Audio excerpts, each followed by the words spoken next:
Hey everyone, this video is going to be a little bit different in that you're not going to see me catch fish, but I'm going to talk about how I target big trout in the Brevard and Volusia County area. So I've hinted on this in a few of my videos, but it's time I break it down and tell you exactly what I look for. So stay tuned, this should be a very informative video. So if you're new to the channel, just to give you a little bit of a brief background, came up to the Mosquito Lagoon area back in 2017, 2016-ish. My first fish in a kayak in the Mosquito Lagoon was a 26 3/4 inch trout. So ever since then I was hooked on them. I thought it was a great challenge going for those bigger fish because it's the hardest thing in that area, in my opinion, to target. Anyone can go sit on the edge of a sandbar or edge of a flat, throw out some chunks and catch big redfish, but you really can't target big trout with bait effectively, at least in the Mosquito Lagoon area. That's why I kind of lean towards artificials, because you can cover more water. But I fell in love with them, and I really started to dial them in about 6 years ago, and I just kind of kept it to myself, told a few friends, and they all got their personal bests. So now it's time for you to get your personal best.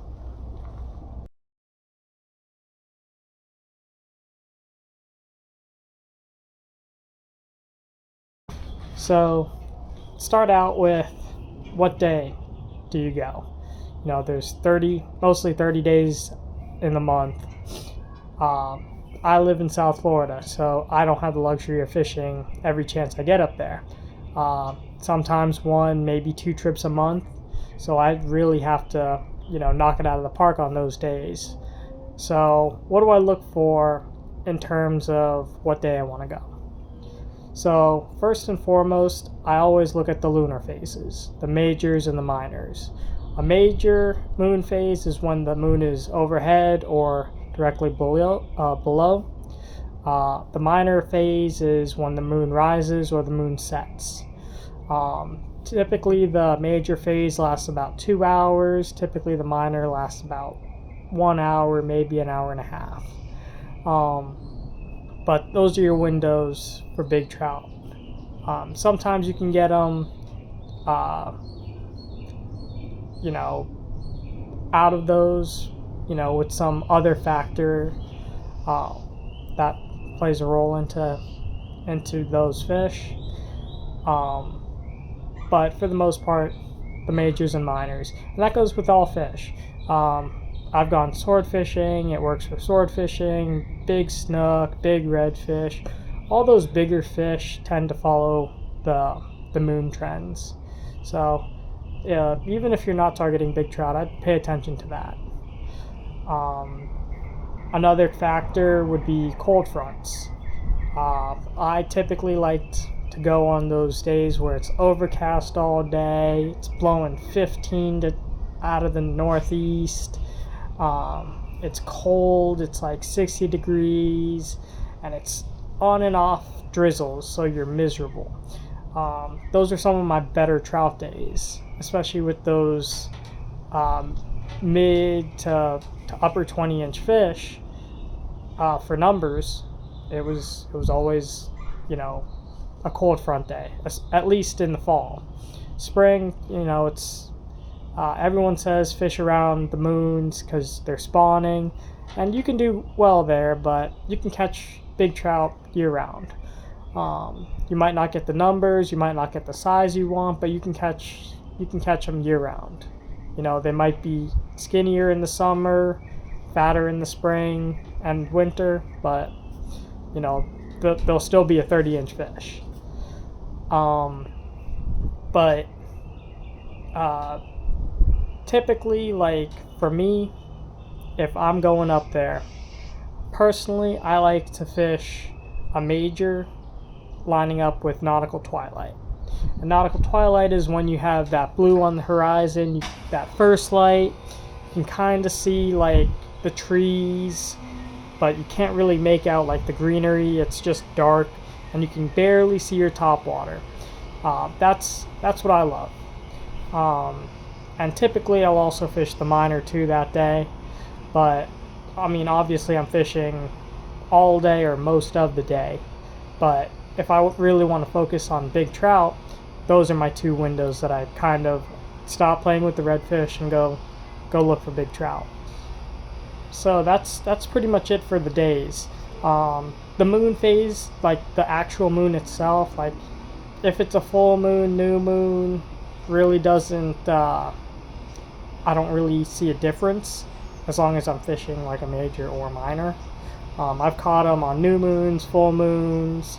I've caught them in between moons. Like they bite. Typically, like, you know, if you're going out and just blind casting, not really targeting them, you do have a higher chance, I think, with the new moon, for the spring, like the days leading up to it. But again, I've caught them, you know, full moon, new moon, half moon, no moon, it don't matter.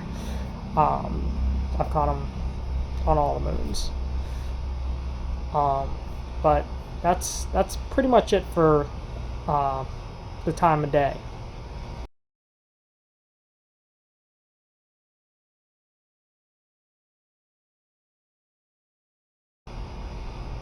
So location's a big factor, because you have the time of day, you know when you want to go, but where do you go?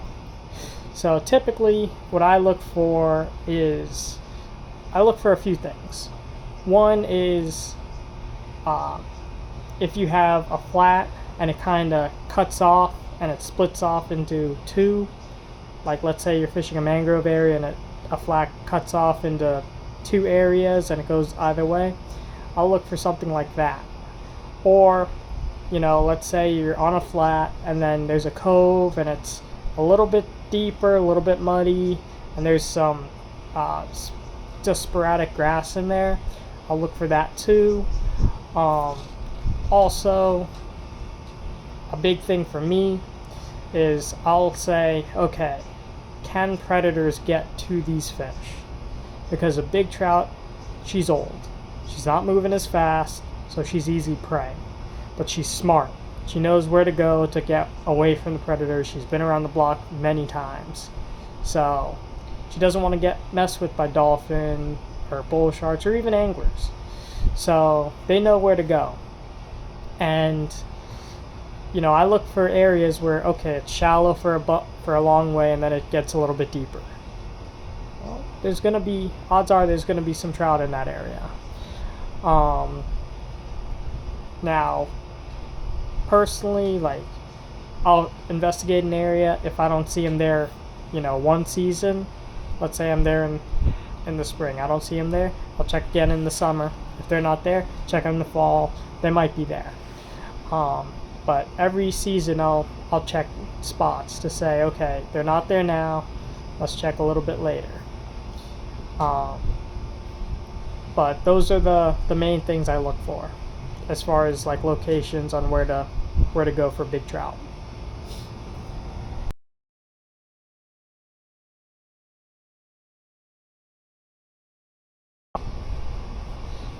So you got the day picked out, you got the location picked out.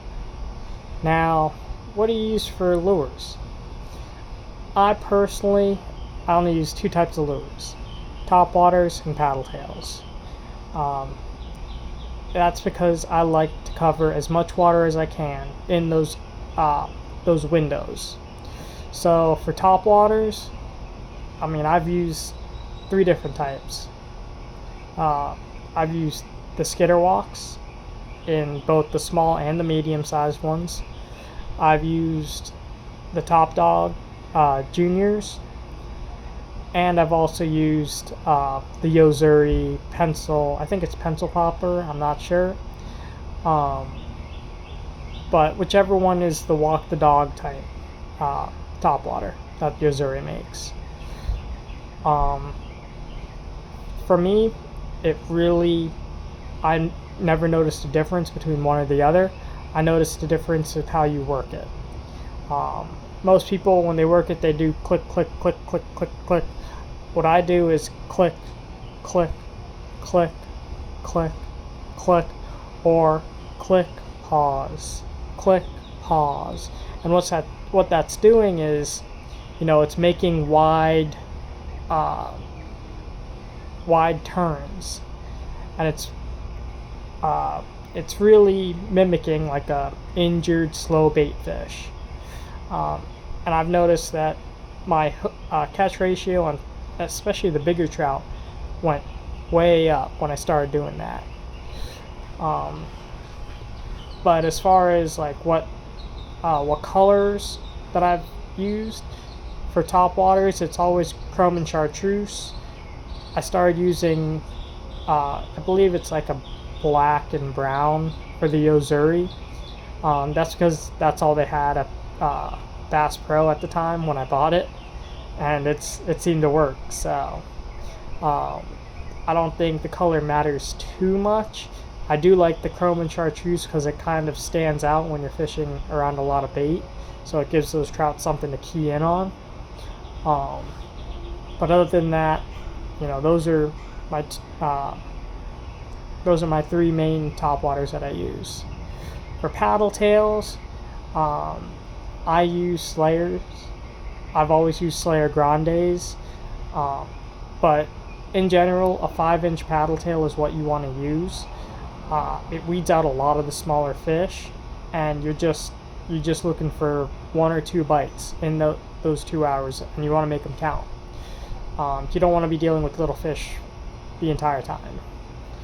I've used Reaction Innovations, Bass Assassins. I think they made Saltwater Assassins at the time too when I was using them. I've, like I said, Slayers, Zooms. I've tried all of them. I've caught big trout on all of them. For me though, like I've caught more big trout on Slayers than any other paddle tail. At least the bigger ones, like the 30 inches, the 29s, stuff like that. I have used a 4.5-inch Slayer also, and I've done well on that. In fact, my last 30-inch fish came off of a 4.5-inch Slayer. As far as the color goes, I like Smoke and Mullet, which is like a bluish gray fleck. It's like a dark blue back on top, grayish fleck on the bottom. I feel like that reflects the sun really well. Another one I like to use is Houdini, which is the total opposite of that. So those are my 2 main colors that I use. I really don't mess with white or anything like that. I used to use like a chicken on the chain in my early days, but since then I found more productive ones. Those are the main lures I use when I'm targeting them. As far as the hooks go, for the paddle tails, I like to use a 5/0 twist lock, 1/8 ounce. If I'm using the bigger paddle tails, the 4.5, I use a 4/0 1/8 ounce twist lock by Owner.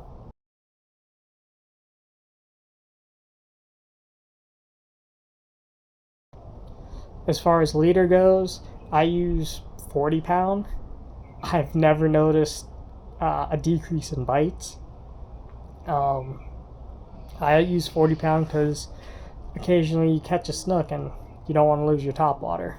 Or sometimes you end up hooking a big tarpon and you're like, I want to bend the hooks, I don't want to break off this fish. So, and sometimes you just want to play with redfish and you don't want to change the leader all too often. But I've used 40 pound and done really well. But that's pretty much it as far as the terminal tackle goes.